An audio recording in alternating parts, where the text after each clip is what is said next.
Bolivar Peninsula. Known as the breadbasket of Galveston, and for lifelong Texan Karen Monk. It's just real relaxing down here. Her place of peace. This has been Monk's home away from home since she was a little girl. She feels safe here, but that would all change one September afternoon. It was beautiful weather, blue skies, white clouds, sunshine. Like she does every month, Monk drove the 50 miles onto this beach to take this all in. Sitting looking out at the water, me and my dog, just eyes closed, listening to music. When she noticed she had company. His tent was about right here, close to the grass, and his car was parked on the other side. And that car was headed her way. This car came in front of me and stopped, abruptly slammed on his brakes. He looked at me like, I don't know, maybe he knew me. When I looked up and I saw him, I mean, his facial features are unmistakable.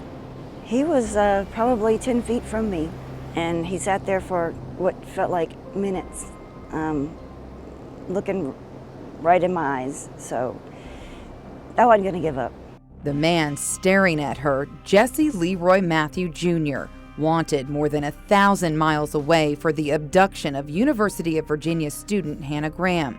Karen recognized him from the news. My heart literally probably stopped beating. I just held my breath, and then luckily he drove off. Karen bravely waited here patiently for Jesse to return to the beach so she could give authorities his exact location.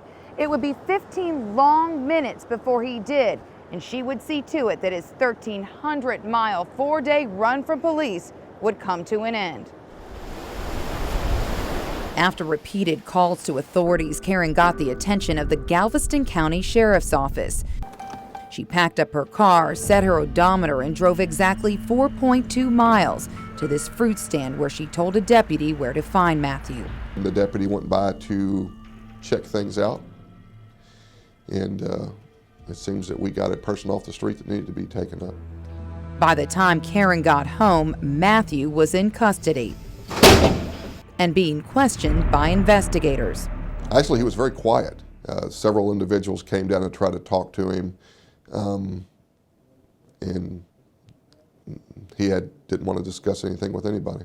Jesse spent 41 hours inside cell block M148A before this door ever opened, and he was transferred back to Virginia. She said, "You're right." How rewarding was that?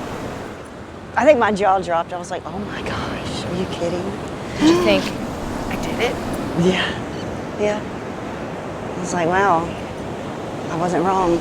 And Galveston Sheriff Henry Trosset and Perfect Strangers are doing more than just saying thank you. We were the ones pushing.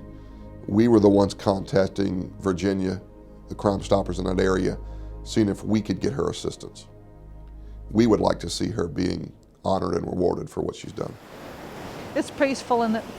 Until then, Cheryl Bean was compelled to find Karen and let her know that the Longhorn State was proud of one of its own. We have somebody who is a hero, and we let them go underneath the radar, and I think that's wrong. So she called on Texas legislators to honor Karen with this proclamation and started a GoFundMe account for the single mother of 3 and student. Believe me, because Karen did that, others will live. Others will not face a heartache, a lifetime of questions, and endless tears at every anniversary and every birthday and every missed opportunity. And despite fear, self-doubt, and reservations, on September 24th, Karen Monk was determined not to miss this opportunity. I don't feel like a hero, really. I really don't know how I feel, just right place at the right time. The place where Karen once again feels safe and at peace.